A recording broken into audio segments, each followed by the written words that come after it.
بسم اللہ الرحمن الرحیم۔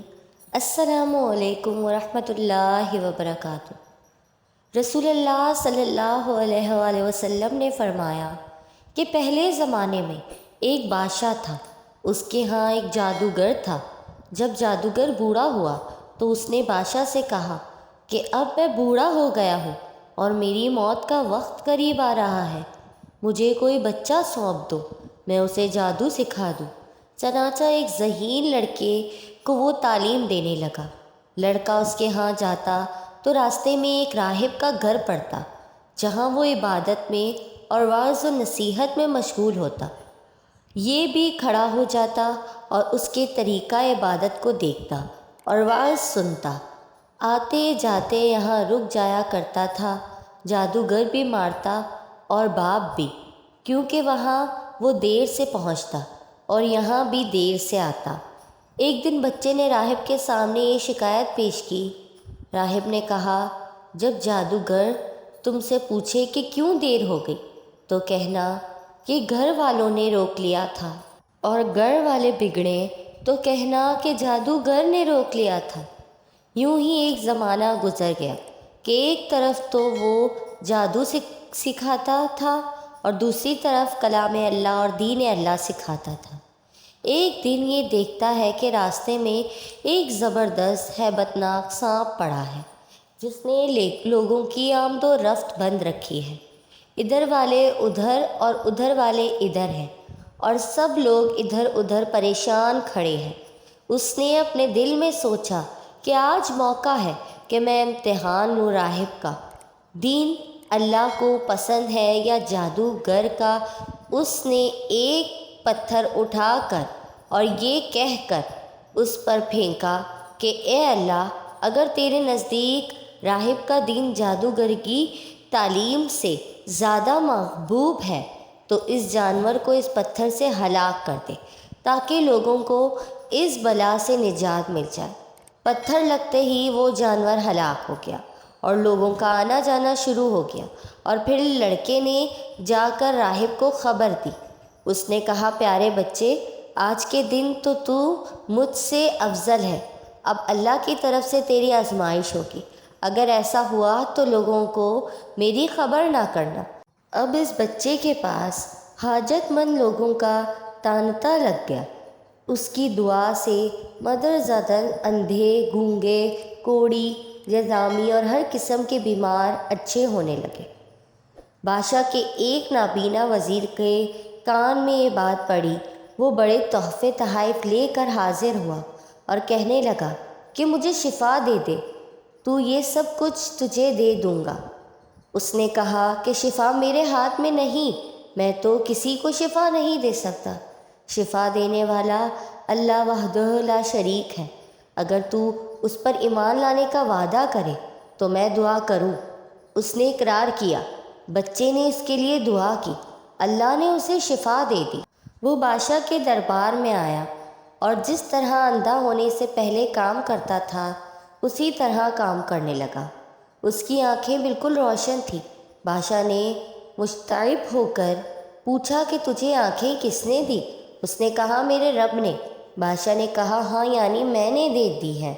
وزیر نے کہا، نہیں، میرا اور تیرا رب صرف اللہ ہے۔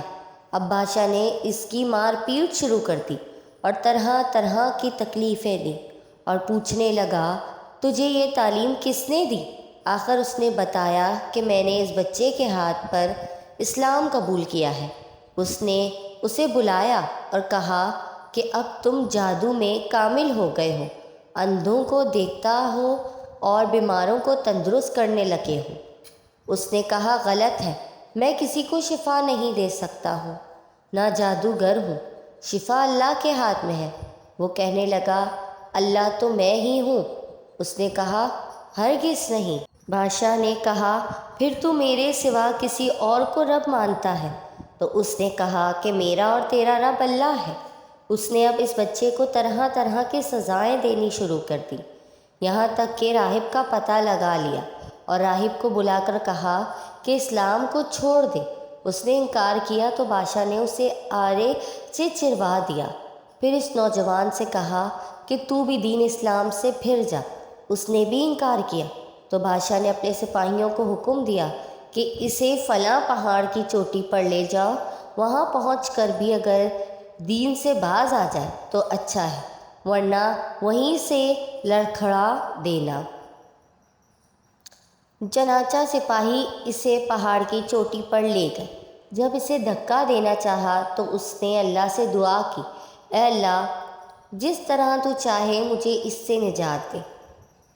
اس دعا کے ساتھ ہی پہاڑ ہلا اور سب سپاہی لڑھک گئے، صرف وہی بچہ ہی باقی بچا رہا۔ وہاں سے بادشاہ کے پاس گیا۔ بادشاہ نے کہا، یہ کیا ہوا؟ میرے سب سپاہی کہاں ہیں؟ بچے نے کہا، اللہ نے مجھے بچا لیا، وہ سب ہلاک ہو گئے۔ بادشاہ نے اپنے دوسرے سپاہیوں کو حکم دیا کہ اسے کشتی میں بٹھا کر لے جاؤ اور سمندر میں پھینکا۔ یہ لوگ اسے لے کر چلے، بیچ سمندر کے پہنچ کر جب اسے پھینکنا چاہا تو پھر وہی دعا کی، اے اللہ، جس طرح تو چاہے مجھے ان سے بچا۔ دعا کے ساتھ ہی موج اٹھی اور سارے کے سارے سپاہی سمندر میں ڈوب گئے، صرف وہی بچہ باقی بچا۔ پھر وہ بادشاہ کے پاس آیا اور کہنے لگا، میرے رب نے مجھے بچا لیا، اور اے بادشاہ، تو چاہے کتنی تدبیریں بھی کر لے، تو مجھے ہلاک نہیں کر سکتا۔ صرف ایک صورت ہے جس طرح میں کہوں، اگر تو اس طرح کرے تو میری جان نکل سکتی ہے۔ اس بچے نے کہا، تمام لوگوں کو ایک میدان میں اکٹھا کرو اور پھر کھجور کے تنے پر مجھے سولی چڑھا اور میرے تیر کو میرے گمان پر چڑھا، اور بسم اللہ رب ھذا الغلام، یعنی اللہ کے نام سے جو اس بچے کا رب ہے، پڑھ کر تیر میری طرف پھینک، وہ مجھے لگے گا اور میں مر جاؤں گا۔ بادشاہ نے یہی کیا۔ تیر بچے کی کمپٹی پہ لگا اور اپنا ہاتھ اس جگہ پر رکھ لیا۔ اس نے چاروں طرف سے یہ آوازیں بلند ہونے لگی، ہم اس بچے کے رب پر ایمان لائے۔ یہ حال دیکھ کر بادشاہ کے ساتھی بڑے گھبرائے اور کہنے لگے، ہم تو اس بچے کی ترکیب سمجھے ہی نہیں، دیکھیے اس کا اثر کیا پڑا، سب لوگ دین اسلام میں داخل ہو گئے۔ ہم نے تو اسے اس لیے قتل کیا تھا کہ کہیں اس کا مذہب پھیل نہ جائے، لیکن جو ڈر تھا سامنے ہی آ گیا اور سب مسلمان ہو گئے۔ بادشاہ نے کہا، اچھا یہ کرو کہ تمام محلوں اور راستوں میں خندقیں کھدواؤ، ان میں لکڑیاں بھرو اور آگ لگا دو، جو اس دین سے پھر جائیں چھوڑ دو اور دوسرے کو اس میں پھینک دو۔ مسلمانوں نے صبر، شکیب اور سہارے کے ساتھ آگ میں جلنا منظور کیا اور اس میں کودنے لگے۔ البتہ ایک عورت جس کی گود میں دودھ پیتا چھوٹا سا بچہ تھا، ذرا جھچکی تو اس بچے کو اللہ نے بولنے کی طاقت دی۔ اس نے کہا، اماں کیا کر رہی ہو؟ تم کو حق پر ہو، صبر کرو اور اس میں کود پڑو۔